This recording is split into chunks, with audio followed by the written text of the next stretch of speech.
place for all esports news. Yeah, and I'm Dom. We got a lot of stuff to cover. Today we're taking a look at the Fortnite Online Opens, the Overwatch League results from this past weekend. We're talking the Paladins Premier League, CSGO's Blast Pro Madrid happening this weekend alongside the ESL Pro League set to return on May 14th. And after that, we're looking at DOTA 2, specifically the MDL Disneyland Paris Major, and a brief discussion of the international set to be coming soon. But let's go ahead and kick things off by talking about Fortnite. I mean, you knew it was going to happen. Right. It's Fortnite. Fortnite Online Open Week 4. That's right, Week 4 of the 10-week Online Open Challenge. I don't know how they can keep going this long.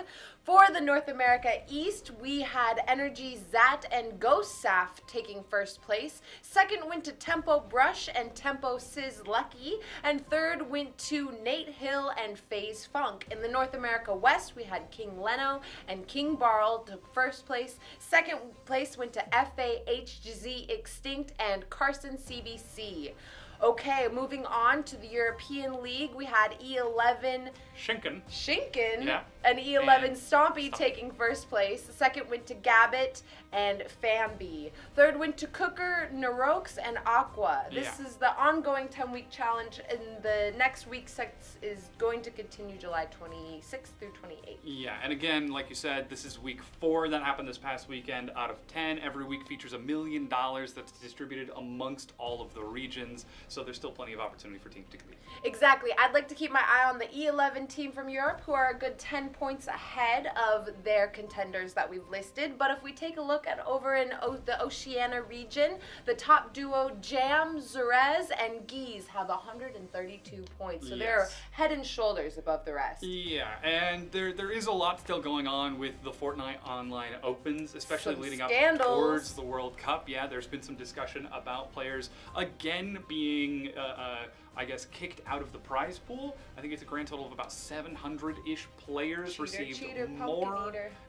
more cheater punishments and temporary bans in week 3, which was another week of solo play. Specifically, one of the players, who you can find all his information online on Twitters and whatnot, removed from the World Cup entirely. Qualified, getting that ticket to New York. That's gotta hurt. And then now he has been revoked from that prize pool, and his ticket has been revoked as well. He's also received a 2-day ban. Now, 1.2 million people have seen a Twitter video that's going around right now that effectively details how he's cheating, and it looks like teaming right now.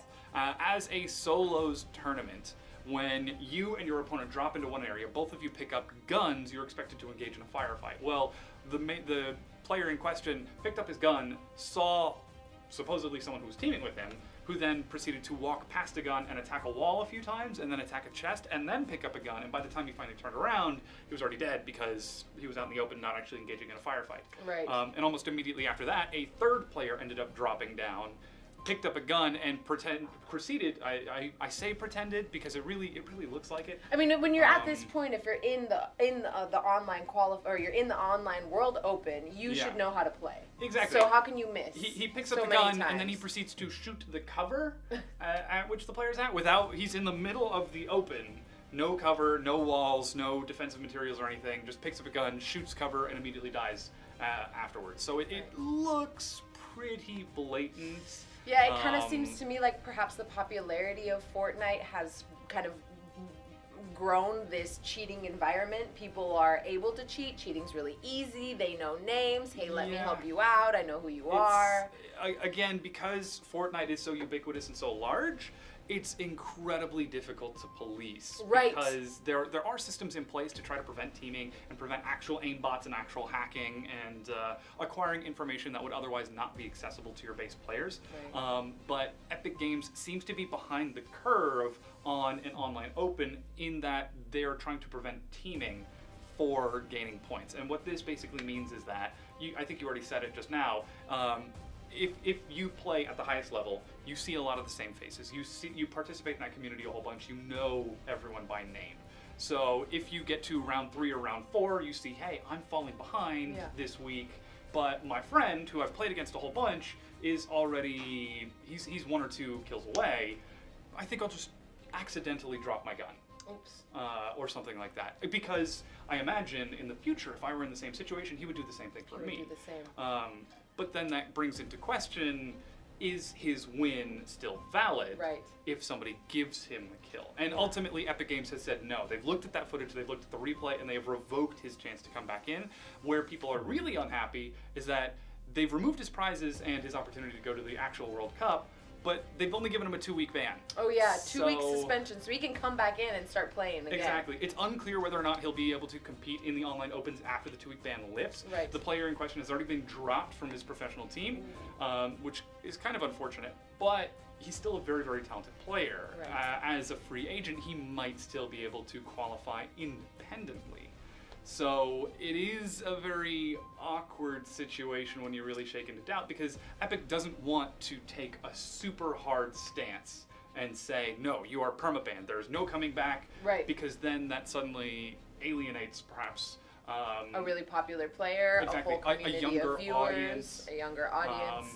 It becomes a very, very sort of, you can't really tread backwards from that line. Perhaps all this cheating will just kind of weed out some of those top players that we were expected to win, and we could have, I don't know, Jimmy from Wisconsin come and take that big win. Yeah, go get him, Jimmy. We're all counting on you. Yeah. Good luck. So now moving on, Overwatch League. The Overwatch League. Let's go and take a look at what happened this past weekend, and also talk about the playoffs that are coming up starting, it's Wednesday today, so that is starting tomorrow. Tomorrow playoffs. The most recent matches were last weekend, May 4th and 5th. The winners being London Spitfire, Atlanta Reign, Vancouver Titans, and the LA Valiant. Hey. Toronto Defiant, Washington Justice, and San Francisco Shock. Also, Hangzhou Spark. Yeah. Now, it's very interesting to me. There's a couple teams that I want to keep my eye on that are tied in the standings. That would be the San Francisco Shock and the Vancouver Titans. Yes. Right? So don't count your chickens before they hatch. I know we've got a lot of fans of San Francisco, but I personally am rooting for those Vancouver Titans. Sure. Because they are my regional team. Well, I hate to break it to you, but right now San Francisco Shock are undefeated. And not just in like 7-0 in matches, they haven't dropped a single map in any of their matches. So to your credit, they are on opposite sides of the bracket. San Francisco's on the top side, and you've got your Vancouver Titans on the bottom side. However, Vancouver Titans, I want to say, are on the same side as New York Excelsior, who previously put a damper in San Francisco Shock last playoffs. Right. So there is an opportunity for that revenge style of play. Okay. So maybe a little off, but the Vancouver Titans, in case you were interested, are owned by the Aquini Group, who owns the Vancouver Canucks and Rogers Arena in Vancouver, but they have also invited esports giant Luminosity Gaming into their franchise. You might recognize Luminosity Gaming. They have teams in Hearthstone, we have Warcraft, we have Counter-Strike, Overwatch, and Fortnite. Oh, don't forget Smite. Yes. Yes. They got teams just about everywhere. Now, with the fact that we're seeing teams supported by these larger organizations, we get the chance to see the Overwatch League grow and evolve in some really, really big ways. Obviously, with, what is it? Rocket League just did it. I forget the name. It's where you sort of profit share. Okay. Because we're starting to see this, the teams can grow more and more, and we get huge investors like, as you said, the Vancouver Canucks, these massive organizations that get the chance to grow these teams and the esports environment. Dallas Fuel, obviously, is a prime example with week 4's Dallas homestand games, which was the first official home and away system of the Overwatch League, in which the entire league went to Dallas, Texas, or at least the league that was playing that weekend, went to Dallas, Texas to play in the Allen Event Center against the Dallas Fuel and play in that separate environment. Add that 12th man, add that home team advantage. So the ideal is that we then get, Dallas has their own stadium, and Toronto has their own stadium, and San Francisco has their own stadium, and they live in that area, and then when it comes time to play their games, they either travel and split around to Dallas to play against Dallas, and then Los Angeles to play against Los Angeles. And as a result of all of this, we get the chance to see some really, really interesting games, because regionalism adds a huge amount to how invested players and fans are in their teams. I mean, Los Angeles Gladiators, I ain't seen them live, still a fan of the team because I'm from Los Angeles. Exactly. And I know Los Angeles Valiant aren't exactly the best team, but I still want to see them succeed because they're a second Los Angeles team. Right. So getting that regionalism involved is a really, really huge factor. And I think that's also now looking out for you as well. Yeah. Seeing What Vancouver Titans, yeah. That's my team. Yeah. BC, we love the beautiful and again, British Columbia. These playoffs will begin tomorrow, Thursday. We're going to continue to cover them as they go on. They will run until the weekend. Again, everybody's eyes are on New York Excelsior. Right. San Francisco Shock, undefeated. Shock, and of course the Vancouver Titans. Yes. And of course the last team that I think you should keep your eye on is Dallas Fuel. They've been upsetting a handful of games here and there. And they changed their logo recently, right? Yes, that was Complexity. Oh, I see. Changed to the Star, which is a Dallas-based team, which is tangentially associated by. Sure. This is a lot of webs, happening. Exactly. There's a lot to untangle between who's sponsoring teams. And that's what makes it so compelling, right? Because then you get these massive names coming in, and you can get big fans. Just driving down the street yesterday evening on my way home from work, I looked over in the car next to me, and a guy was wearing a Florida Mayhem hat. No way! He had the hat on with the big old angry M on it, and I was like, that looks familiar. Oh, wow! And it was hilarious because he was driving a big old F-150, the really big truck, and I was like, I guess why not? Yeah, and he's also a fan of Overwatch. But again, those playoffs will be happening later this week. Yeah. I'm looking to see how the Shock shake out. Yes. They've got a big uphill battle. Will they to go remain through. undefeated? Yes. Only time will tell. Their first game is against Shanghai Dragons, so that should be real easy. Shanghai Dragons have just barely eked into playoffs. This is actually Shanghai Dragons' first playoff event that they get to make a showing in. So we'll get you those results. Yes, as we will have those results as they happen. Moving on to the CSGO. Yes, we've got a whole bunch of news for you with CSGO. First things first, ESL Pro League still on temporary hiatus. That will be returning May 14th with the conclusion of Stage 2 of groups, and then I think also later on May 21st is going to be the final conclusion of that Stage 2 of groups before everybody qualifies to the ESL Pro League finals. But the reason that it has been delayed so much was IEM Sydney was this past week and weekend, which had a whole bunch of really, really cool games. Congratulations to Team Liquid. But this weekend, we've got another tournament. The Blast Pro Madrid is happening. Yes. Madrid. And we've got a lot of really cool stuff going on with Madrid. The Blast Pro series, we've been talking about it a whole bunch. We actually had an opportunity to go to the Blast Pro Miami just a few weeks ago. So now looking at Blast Pro Madrid, we get the chance to see how these teams are going to compete once again on this next stage, on this next style of floor. Yeah. And again, this is a smaller scale tournament than IEM Sydney, where IEM Sydney was 16 teams. Yeah, absolutely huge. Blast Pro Madrid is 6. It takes place over the span of only 3 or 4 days, I want to say. Yeah. Whereas, again, IEM Sydney over the span of about a week. And where it really shines is we get to see everybody play everybody. Because it is a smaller style of tournament, we get that round-robin format in which every team gets to play every other team. You actually get the preview of all of those dream matchups. In IEM Sydney, say Team Liquid, they might not have ever gotten to play against Renegades on another side of the bracket. I don't think Renegades were at IEM Sydney, but just for comparison's sake, if they're on opposite sides of the bracket and one of the teams gets eliminated, then they're out. You don't get to see that them match play again. Yes. Whereas in Madrid we have less teams, so we'll be able to jump up. Exactly. We can round. It's round robin all the way around. Yeah, 6 teams playing against each other. By the end, they should play a total of 5 games. The top 2 teams will then advance to the grand finals, which is a best of 3 super fun, intense match. Third place team then gets to engage in what's called the Blast Pro Standoff, which is a series of aim battles against another team of their choice. So typically, you would choose the worst team at the event because you say, okay, well, I'm third place. I want to win. I want to pick the worst opponent possible to drag them down and, again, get that extra money. Well, MIBR bucked the trend for that in Blast Pro Miami. So don't count your chickens before they hatch. Exactly. Team Liquid was looking like the favorites. They and MIBR and Team Liquid both beat Astralis, were the heavy favorites coming into the tournament.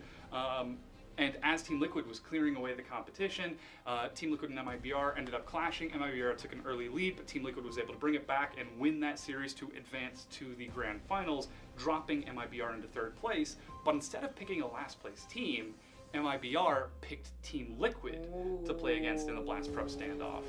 And this team that had just played through the whole round robins then had to immediately go back on stage and compete in one-on-one aim duels, which is pretty stressful. You Yes. don't have team communication. No. You have these unique maps. You only play with a certain gun.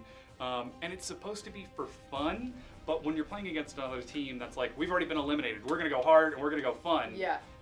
Team Liquid didn't have any time to prepare for the grand finals against FaZe Clan, which were happening almost 5 minutes after the standoff. Oh no. So Team Liquid had just played through all of their rounds worth of games, then immediately went back on stage to play this standoff, then stayed on stage to play in the grand finals against FaZe Clan. And you could see the fatigue was affecting them pretty early on in the set. They were able to find some momentum later on, but it just wasn't enough to catch up, and FaZe Clan won the whole event. Wow. So I'm wondering if more teams do things like this, looking exhaust those upper teams like Team Liquid that has the full-on support. I mean, they're very, very well taken care of. Yeah, and we did get the chance to see these teams clash again at IEM Sydney, where MIBR got smacked down by Team Liquid. It was a 2-0 if I remember right. Right. So Team Liquid did get their revenge at IEM Sydney, but we're still seeing these very compelling dynamics across the two teams. So still very I'll be looking forward stuff. to the Blast Pro Madrid happening, and we'll bring you all the stats as they come in. That is this weekend. This weekend. Now, next up, we're going to be taking a quick look at the Paladins Premier League, which will be returning tomorrow, and just list through some of the games that will be happening, because there is still some pretty cool stuff happening up over there. The Paladins Premier League begins tomorrow, and we'll see the return of the Paladins Premier League tomorrow. Yes. The Pittsburgh Knights are going to be taking on Ninjas in Pajamas. After that, Virtus Pro are going to clash against Space Station Gaming. On Friday, we're getting even more games with NIP taking on Space Station Gaming, who will make their return. And finally, Pittsburgh Knights will again return to the stage to take on Virtus Pro. So it is a little bit more of a round robin there. Right. And another chance for these teams to try to get more points in the standings. Again, we'll be bringing those results as they happen as a result of tomorrow's games. But we've still got a lot of stuff to talk about. My favorite part of the Daily HUD, the MOBAs. Hey. Our detailed coverage of multiplayer online battle arena, if you didn't know. Yes. We continue our coverage of Dota 2 MDL Disneyland Paris Major, which have entered the middle of the playoff rounds that will end on Sunday, May 12th. Also Mother's Day, remember that. There are some pretty clear standings, at least within our remaining upper bracket teams. A favorite contender being Team Liquid, who, unfortunately for them, didn't make it past finals round 1 upper bracket. Kind of surprising. They played against Evil Geniuses and lost 1-2. Team Liquid, they might have a chance to redeem themselves if they choose to do what it takes to utilize the upper and lower bracket formats. Yeah, I don't think it's going to be so much of a choice. I think they want They to have try to. to climb up in the standings, but again, they're one loss away from elimination. Right, and the first match in the lower bracket will be against Pain Gaming. The upper bracket round 2, which is a best of 3, will have OG up against Team Secret and Evil Geniuses versus our infamous Ninjas in Pajamas. From there, the winners will continue on to the upper bracket finals, best of 3, and finally, this is where Team Liquid hopes to come back in the grand finals, which will be held on Sunday, also Mother's Day. But Don't forget. It is going to be a really uphill battle for Team Liquid to climb that far up. They dropped. Now running through the lower brackets, we've got LGD PSG facing off against Complexity, and Virtus Pro will then challenge Mineski. Team Liquid, the team we were just talking about, will challenge Pain Gaming, and finally, Vici will look to take a win against Keen Gaming. Now, as we've said before, we've seen a lot of teams leaving those upper brackets, dropping down, because again, there's only so much room on the upper side. There's still a lot of teams trying to hold it out and climb their way back. So again, be keeping an eye on Keen Gaming, Pain Gaming, Mineski, and Complexity. Those are our strongholds. The first place is worth 4,950 DPC points and a total of $350,000. Yes. Dota is a free-to-play game with a very steep learning cliff as curve or cliff. You can call it cliff. Professionals have been really calling it a cliff outside of the Dota arena. It's great to see what they can do and how some unexpected losses can really shake things up a bit. Yeah, and now in other news for Dota 2, the Internationals 2019 Battle Pass was released yesterday, renamed from the Compendium. It listed again the initial prize pool as a standard $1.6 million. However, in 4 hours, that prize pool already grew to past $2 million, and it's set to continue climbing. Now, for comparison, the 2018 Internationals prize pool reached $25,532,000 and 177 fun dollars on top of it. Now, here's where it gets even crazier. Every purchase of the Battle Pass, 25% goes towards that prize pool. So regular players of the game can contribute to that, which means $23.9 million were added to the Internationals prize pool as a result of players buying those battle passes, of which Valve took a happy 95.6 million total, minus that 23.9 is $71.7 million of profit. And just for funsies, let's subtract the initial total prize pool to fund the event in the first place, 1.6 million. Minus the prize pool of the event, Valve walked away with a last year clean $70.1-ish million. Now, if this great rate of growth is set to continue, we're expecting the Internationals to surpass TI8's prize pool in only 230 hours, which is just under 10 days. Of course, that's assuming that it is a linear rate of growth, which it absolutely is not. It's going to wax, it's going to wane, speed up, slow down. However, ultimately, the International isn't taking place until August, which is many more than 10 days. So even if things do slow down, you should still be expecting some really big numbers coming up for the international tournament. Historically, it's always been one of the biggest prize pools in all of competitive gaming.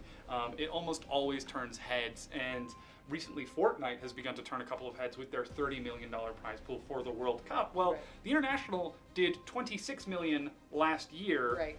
And now they're set to continue growing and increasing without even breaking a sweat. They did 26 million. So, again, Dota 2, they're absolutely killing it right now. Again, the International is going to be happening in August, and still the MDL Disneyland Paris Majors are ongoing right now. So there's still a whole lot of opportunity for growth in this competitive scene. So again, we'll be bringing you more updates towards the MDL Disneyland Paris Major as they continue, and also be keeping our eye on that Battle Pass, because holy cow, that is a pretty healthy All amount of I'm money. seeing is dollar signs. I was listening to your math, but my eyes were just dollar signs. It's a lot of napkin math, is the long and short of it. But hey, Dota 2, they've always been one of the quote-unquote big dogs in terms of prize pool money. I think of the players who have earned the most in esports, Dota 2 players they're almost all exclusively Dota 2 players, even with the consistency of League of Legends and CSGO and some of the outrageous prize pools from Magic the Gathering recently with their Mythic Invitationals.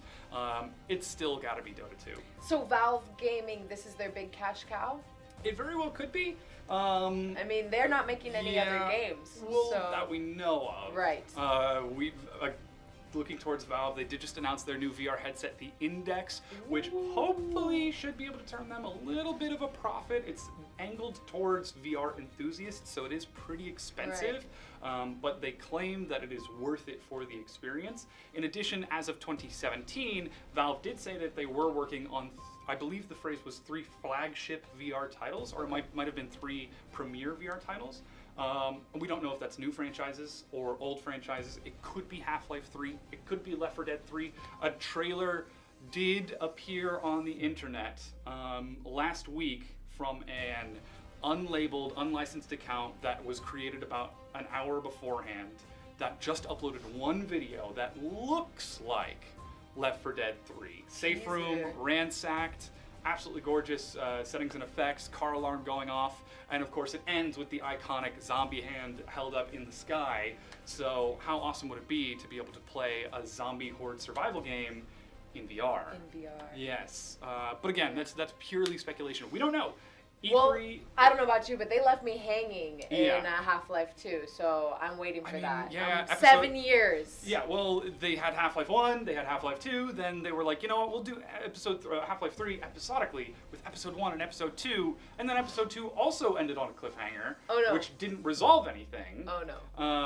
So and I was stuck. They're still not counting to 3, but who knows? they claim that they have 3 big flagships. Well, I don't know, we'll see. There's still a whole lot going on. We've already know that Dota 2 has a spectator client in VR, so it could just be something as simple as that. Dota 2 is that golden egg. Yeah. For the time just being, of course. Well, they've still got the Steam platform, of which they make, I want to say, 40%. I'm gonna bet every purchase. I'm gonna bet for the internationals maybe 50 million, and then add on top of that of their website that you just mentioned. I mean, they're rich. So what that means is that they have to get 200 million worth of sales. Oh God. And at $10 per battle pass, that comes out to 20 million people buying the battle pass, which is pretty big. That's up there. But hey, I mean, we'll see what happens. Yeah, let us know what you Crazier think as well things in have the comments as well. In other news, this just happened yesterday in Destiny 2. We had a very big, surprising sort of content drop hit a whole bunch of players. There was a new mission that was discovered for a new exotic quest line. Be warned, there be spoilers from here on out. Oh no. However, there is an opportunity for you to find a new exotic in the game by following a secret quest line on Titan. Now, by the time that this video comes out, the daily heroic adventure might roll over, but on the heroic and the normal mission of the quest Bad Neighbors, after you kill the first Shrieker, if you take a left into the captain's control room, you can find a fallen transponder which has a series of riddles. When you solve the riddles, you pick up a handful of items. That leads you to a secret quest at Mithrax, who is a fallen captain at the farm. Yes, they're finally using it for something. And he sends you on a Whisper-style mission to go through, and you've got a 20-minute timer to go through. I'm not going to say the area. Well, I guess I did say there would be spoilers. To explore through the tower and defeat some folks who are trying to steal something out of the tower.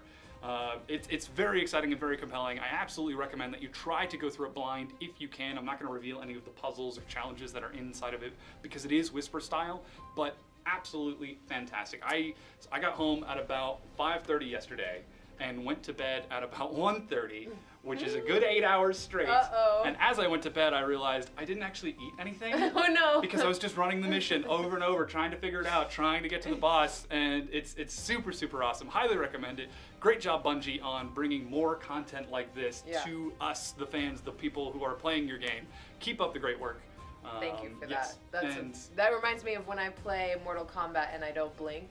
So I just start crying. Yeah, I mean, that's the gaming dream, right? Yeah. Like, you're just so absorbed that the outside world ceases to exist. Who needs food? Yeah. Who needs blinking? So, again, super, super awesome from Bungie to be able to put out something like that. Yeah, very exciting. But yeah, you heard it first from here. Yes. On the Daily HUD. But hey, that's it for our show today. Thank you so much for watching. Thank you on behalf of myself, Sierra, and the entire Esports channel. Thank you, and yeah, be sure to check us out on Twitch. Like, subscribe. Twitch.tv/esports_channel. In the doobly-doo. Yeah, and yeah, send us your in-game clips. We've got a link down below in that doobly-doo. But hey, as you said, This is Dom. I'm Dom. That's Sierra. Thanks for watching.